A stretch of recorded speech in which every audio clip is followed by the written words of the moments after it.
안녕하세요. 21년째 주식 중입니다. 우리가 낯선 장소, 낯선 사람이 있는 곳에 가면 불안감이 찾아올 것입니다. 하물며 나의 소중한 자산을 투자하는 주식시장에서는 더 불안할 것이겠죠. 그래서 나보다 더 뛰어난 사람의 예측을 듣거나 맹목적으로 따라하는 경우가 많이 있으실 텐데요. 대부분 여러분이 듣는 정보나 예측은 이미 주식시장에 반영되거나 정보를 받는 사람의 입맛에 맞춘 정보일 가능성이 높습니다. 즉, 여러분이 듣는 정보는 앞으로 주가에 큰 의미를 주지 않는다는 것이죠. 그렇다면 주식 투자를 하지 말라는 것이냐? 당연히 아닙니다. 저는 올해로 23년째 주식시장에서 그것도 모두가 욕하는 국장에 살아남고 있습니다. 저는 오프닝에서 말씀드렸듯이 누군가의 예측을 믿지 않습니다. 심지어 저의 예측도 믿지 못합니다. 목표 수익률을 낮추고 투자의 시계열을 길게 하면서 움직이는 시장에 대응을 하려고 합니다. 최소한 나의 소중한 자산이 물가 상승으로 인한 실질 가치가 줄어들지 않을 만큼은 우리가 투자를 해서 지키고 불려나가야 되는 건 지금 우리가 살고 있는 자본주의 사회에서 필수인 것이죠. 서두가 길었네요. 저는 이런 저의 소중한 노후 자산을 지키는 행동을 ISA 계좌와 연금저축펀드 두 개의 계좌를 통해서 고배당주를 통해서 진행하고 있습니다. 저의 채널 100여 편이 넘는 영상을 통해서 고배당주를 선택하는 이유와 ISA 계좌를 이용하는 내용을 다뤘으므로 오늘 영상에서는 올해 포트폴리오에 담길 종목들을 어떻게 한 치 앞도 모르는 올해의 주식시장에 대응을 할지에 대해서 초점을 맞춰 저의 고민과 계획을 공유하는 시간을 가져보도록 하겠습니다. 오늘은 금융주, 통신주, 독점주 세 가지 제가 주로 투자하는 업종 중에서 가장 투자 비중이 높은 금융주에 대해서 먼저 다뤄볼 텐데요. 다들 아시다시피 금융주는 대표적으로 높은 배당금을 주는 업종이죠. 금융주 내에서도 여러 업종이 속해 있는데 은행주, 보험주, 증권주 등등 종목이 많이 포함되어 있습니다. 저는 이 중에서 KB, 신한, 하나, 우리 이 4대 금융지주사를 주로 관심을 가지고 장기 투자처로 생각하고 있는데요. 그 이유는 크게 세 가지입니다. 첫 번째는 높은 배당을 안정적으로 그동안 줬고 앞으로도 받을 수 있을 것을 생각해서입니다. 당장의 주가 상승이나 기업의 실적도 중요하지만 장기 배당주 투자자 입장에서는 장기적인 주가와 실적이 더 중요할 수가 있을 것입니다. 예를 들자면 화면에 보이는 기업이 신한지주인데요. 역시 장기 배당주 투자하시기에 매력적인 종목이죠. 보시는 것처럼 최근 4년간 매출과 이익이 우상향하고 무엇보다 안정적이지만 조금씩 늘고 있는 배당금을 실제로 보여주고 있어서 어느 정도 예측 가능한 범위에서 앞으로 배당금을 기대할 수 있기 때문입니다. 두 번째는 분기 배당을 하고 있다는 점인데요.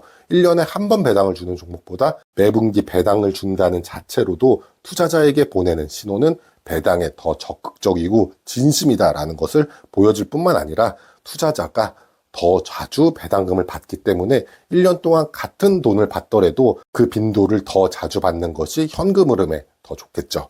세 번째는 금융지주는 은행 외에도 여러 사업을 하고 있어서 종목 자체 내에서도 위험을 분산할 수가 있습니다. 주된 사업이 은행업이지만 다른 금융업도 하고 있고 은행업 외의 사업이 점차 늘어나는 추세이므로 수익 다각화와 위험 분산 효과도 기대할 수가 있습니다. 제가 지금 당장 떠오르는 금융업종에서 4대 금융지주를 탑픽으로 생각하는 이유는 이 정도입니다. 이제 조금 더 저의 금융주 투자 이야기를 드려보겠는데요. 실제로 저는 ISA 계좌를 개설한 2021년 9월부터 꾸준하게 하나금융과 그 이후에 우리금융을 3년이 넘는 기간 동안 장기 투자하고 있고 앞으로도 특별한 사유가 발생하지 않는다면 계속 투자를 할 계획입니다.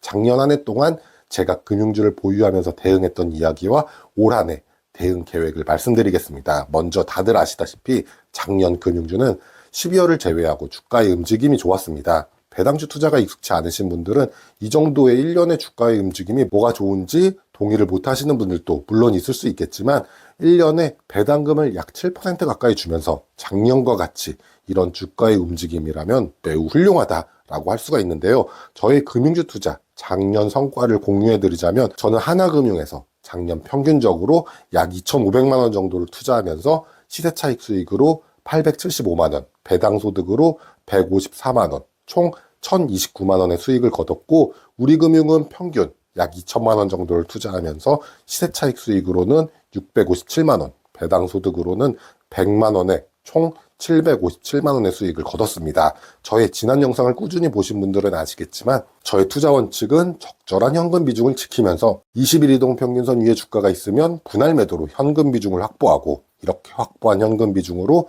20일 이동 평균선 아래로 주가가 내려간다면 확보한 현금으로 분할 매수를 통해 보다 주식 수량을 싸게 확보하는 전략입니다. 그런데 막상 이 전략을 활용할 때 어려운 점은, 예를 들어 작년 2월에 정부의 밸류업 발표로 금융주가 단기적으로 급등한 시기가 있었습니다. 이때 저는 물론 금융주가 앞으로도 좋고 계속해서 보유하겠지만 단기적인 상승으로 분할 매도를 하겠다는 컨텐츠로 내용을 올렸을 때 반응이 "왜 파느냐?" 라는 반응이 상당히 많았던 기억이 있는데요.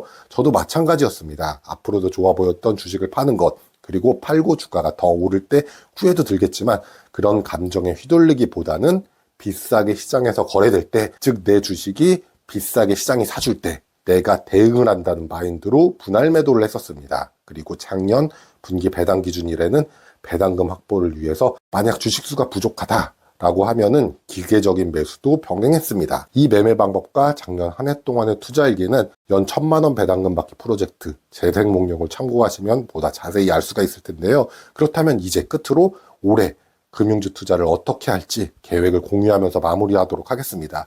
먼저 전체 투자 비중을 100이라고 한다면 이 중 20은 현금 비중으로 두고 금융주를 전체 100에서 30의 비중을 투자할 계획입니다. 이것을 기본으로 하고 여기에 매분기 실적에 따라 비중을 조절하되, 만약에 영업 적자가 발생하지 않는 한 실적이 좋고 안 좋고에 따라서 변동폭을 5 내외로 할 계획입니다.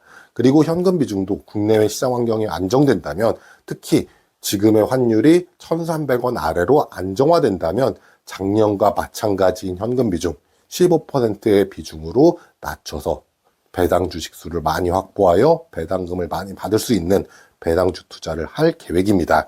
물론 배당주보다 성장주나 기술주에 투자하는 것과 여러 종목보다는 한 종목에 현금 비중 없이 몰빵 투자하는 것이 수익을 극대화하는 방법일 것입니다. 그런데 아무리 투자에 능숙한 사람이라도 10번 중에 5번의 예측을 정확히 맞추기는 어려운 것이 사실입니다.